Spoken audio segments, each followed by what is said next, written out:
Sodoma e Gomorra se transformou num deserto. Lembrem-se que aqui existiam pastos para os rebanhos de Ló. Aqui existia vida, existiam pessoas que trabalhavam, que se sustentavam da terra, do que existia na terra.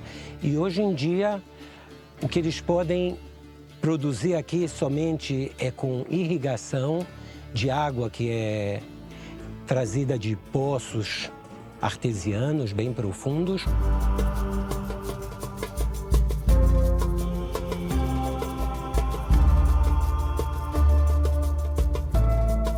Neste momento, Abraão pede a Deus que ajude o sobrinho Ló.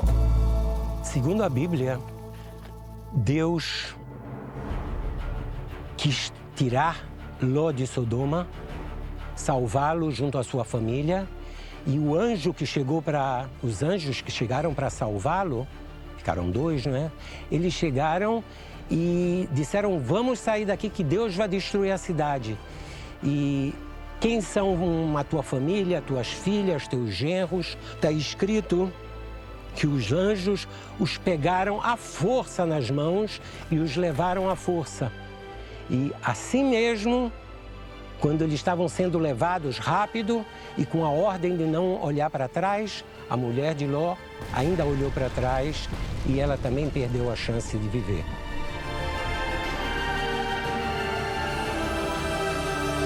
A mulher de Ló se transforma numa estátua de sal.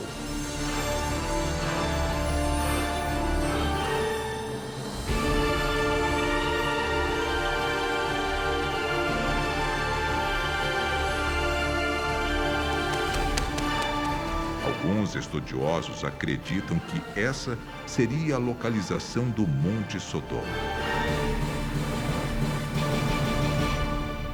A transformação dessa terra em uma terra estéril completamente, provavelmente está ligada a essa chuva que houve aqui.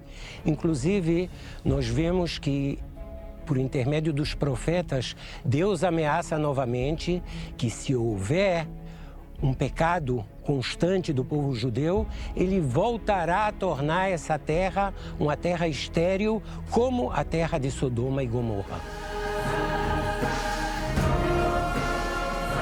Hoje existe aqui a maior concentração de cavernas do mundo. E foi em uma delas que Ló e as filhas vieram buscar refúgio. Depois da morte da esposa dele e da morte dos genros dele, não é? As filhas decidiram, elas acharam que tudo isso, todo mundo tinha sido destruído. Elas não sabiam que era um cataclisma local. Elas acharam que o mundo estava perdido e elas tinham que popular novamente o mundo, procriando. E com quem procriar, elas decidiram que iam procriar com o pai delas. Então elas embebedaram ele com vinho. A primeira noite foi a mais velha, que dormiu com ele e concebeu. A segunda noite, ela disse para a segunda, para a mais nova: vá você também. E desses 2 atos incestais, saíram 2 povos, o povo moabita e o povo amonita. Hoje, o Monte Sodoma é basicamente um enorme bloco de sal coberto por uma fina camada de rocha resistente. Sem o sobrinho, Abrão segue sem herdeiros. Naquele tempo, de acordo com as leis da Mesopotâmia, a esterilidade de Sarai já seria motivo suficiente para ser devolvida à família. Aquele afã de ter esse herdeiro, a esposa, Sara, ela tem uma ideia de dar a serva para o marido, para que ele tivesse relações com ela, e o filho que gerasse disso seria então o herdeiro. Todo filho que essa serva me der, vai ser meu, não vai ser dela, né? Vai ser meu e do meu marido, porque ela teria que dar o nome. Isso também está escrito nos tabletes de Nuri e também aparece no Código de Hammurabi. O Código de Hammurabi foi o estabelecimento de algumas regras importantes para a vida social na Babilônia. Que se acaso um homem não tivesse filhos, ele poderia tomar a escrava, uma das escravas, e ter relações com ela, e o filho que gerasse, se ele chamasse de meu filho, esse filho também seria contado como herdeiro da casa. Isso quer dizer que, culturalmente, é possível? Era possível. Mas será que é isso que Deus queria? Porque isso só mostrava a questão de que o ser humano estava buscando realizar as coisas de Deus com sua própria força, né? E Deus queria que eles dependessem completamente dele. Abrão concorda com a ideia da esposa e tem um filho com a serva egípcia Agar. Ninguém é perfeito. Ao contrário.